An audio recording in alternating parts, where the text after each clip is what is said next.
Olá, eu não sei como você nos encontrou, mas sente confortavelmente, você está no Conexão Nerd. Bom dia, boa tarde, boa noite, sejam muito bem-vindos ao Conexão Nerd. E hoje nós iremos falar sobre um assunto bem pertinente sobre a nossa história. No caso, ao processo de independência do Brasil. Eu fiz esse podcast exclusivamente por conta dos meus aluninhos, né, que têm uma certa dificuldade em assimilar todo esse processo. Então, vamos lá. Primeiramente, precisamos fazer um contexto. A família real chega no Brasil em 22 de janeiro de 1808. Por quê? Simples. Dom João VI não obedeceu Napoleão Bonaparte e continuou seu comércio com o Reino da Inglaterra. Então, Dom João VI se vê instigado porque Napoleão Bonaparte decide invadir o território português por conta desse desacato, podemos dizer assim. Então, Dom João VI foge de Portugal por conta justamente da ocupação francesa nas terras. Então, chegamos ao Brasil, né? Ele chega aqui no Brasil e não tem nada preparado para receber essa família real. E isso é uma coisa sem precedentes também, viu? Temos que lembrar que em nenhum momento ninguém, nenhuma colônia recebeu sua família real nas suas terras. O Brasil foi o único nesse processo que chegou, né?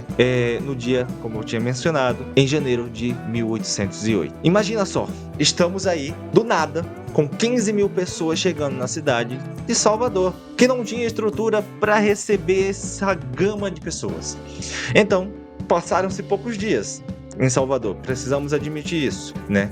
Mas vejam bem, chegaram aí família, funcionários, conselheiros, ministros, nobres, servidores da Casa Real, acompanhados da grande família, né? Do rei com Carlota Joaquina, sua rainha, e também seus filhos, Dom Pedro e Dom Manuel. Lembramos também que aqui, assim que chegou no Brasil, Dom João VI precisou imediatamente pensar na estrutura administrativa e política e aquilo que chamamos de período joanino no Brasil. Então, ele abre os portos da nação com as nações amigas, né? No caso, ele tinha uma relação muito estreita e dependente da inglesa.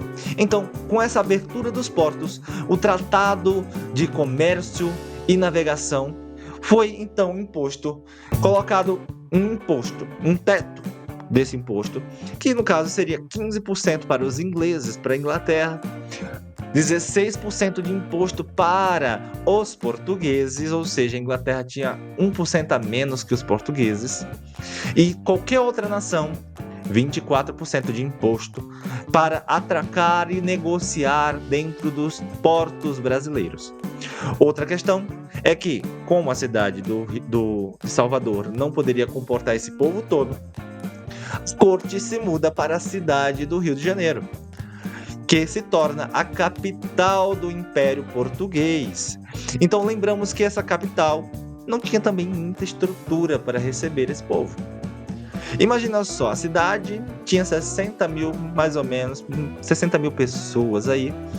Entre essas 60 mil pessoas, do nada, de um dia para o outro, 90 mil pessoas estavam dentro da cidade do Rio de Janeiro. Essa administração joanina, ela teve que providenciar a estrutura para receber essa corte portuguesa aqui. Então, o que eles fizeram? Construíram diversas coisas dentro da cidade do Rio de Janeiro, entre jardins, bibliotecas, teatros, faculdades, porque afinal de contas todo mundo ia para Portugal estudar. Então agora era a hora de fundar uma faculdade aqui. Fundaram a Faculdade de Medicina, Direito e Belas Artes. Também foi necessário administrar as finanças desse império. Então, o Conselho de Estado da Polícia foi fundado aqui na nossa nação, com o Erário Régio administrando o Banco do Brasil e a Casa da Moeda, e também, finalmente, se criou uma imprensa dentro do território brasileiro. Com isso, o Brasil se eleva a uma situação chamada de Reino do Brasil, Portugal e Algarves, pondo assim fim no período colonial e o início de um período imperial. lembramos que esses movimentos não foram tão pacíficos assim. Aqui no Brasil, exclusivamente, durante o período da vida aqui da família real com Dom João VI, lembrando que foram somente 12 anos de vivência aqui, Dom João VI enfrentou a revolta, a insurreição pernambucana que visava separar-se do Império Português e fundar uma república. Olha a audácia desse povo. Então, eles queriam abolir os impostos, aumentar os salários, ter liberdade de imprensa, a tolerância religiosa e, acima de tudo, a administração também ser brasileira, né? Começavam a ter esse intuito de identidade nacional, tendo brasileiros. Temos aí o padre João Ribeiro, que era o líder desse movimento, que se suicidou.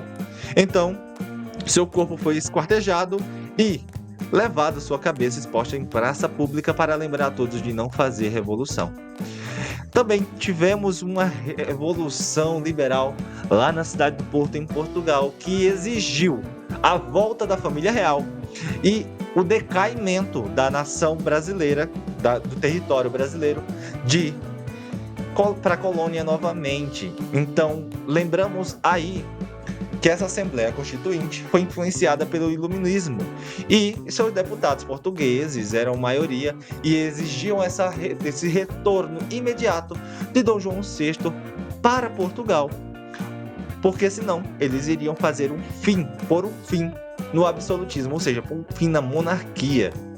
E eles queriam também colocar o Brasil de volta ao status de colônia, ou seja, tirar todas as administrações financeiras de volta para Portugal e Brasil, que ficasse à deriva. Então, Dom João VI decidiu voltar para Lisboa, né, para a capital do Império novamente, retornando assim no dia 25 de abril de 1821 e deixando seu filho, o então príncipe Dom Pedro, na condição de príncipe regente para governar e comandar o governo brasileiro. Então, essa permanência de Dom Pedro aqui nos dá um novo motivo para lutar, um novo motivo para querer uma separação entre o reino de Portugal e o reino do Brasil. Então, lembramos aí que essa tensão Portugal exigiu, no sentido geral, Dom João VI exigiu que o Dom Pedro voltasse para Portugal um ano depois. E essa tensão no território brasileiro só aumentava porque os portugueses estavam perdendo o controle sobre a colônia. E tendo um príncipe real, sangue real, no território, fazia com que eles simplesmente achassem que podia ser independente. E aí Dom Pedro começou a administrar a colônia dizendo assim, que qualquer lei, qualquer ordem que viesse de Portugal só seria efetivada no território brasileiro se fosse por intermédio dele aprovando. Então chegamos aí à questão da permanência de Dom Pedro para cumprir-se ou não os decretos de Portugal. No dia 1º de agosto, ele começa o decreto das tropas inimigas enviadas de Portugal e começava a ter esse movimento de separação muito forte, ganhando força aqui. Daí, no dia 7 de setembro de 1822, Dom Pedro I recebe uma carta de sua esposa, a princesa Leopoldina, e do seu ministro José Bonifácio, que dizia que era para ele voltar de qualquer jeito e intimava o Brasil a voltar a ser colônia. E então temos um grande quadro de Pedro Américo falando o independência ou morte. E esse independência ou morte dizia o que pra gente? Que simples, ou eu, ou todos nós, se tornamos livres de Portugal ou entramos em guerra. Então, pessoal, isso é tudo por hoje. Este foi o processo que levou desde a chegada da família real portuguesa ao Brasil até o grito do Ipiranga, que é o assunto deste podcast. Então, curta, comente, compartilhe com seus amigos. Isso é tudo, então, até a próxima.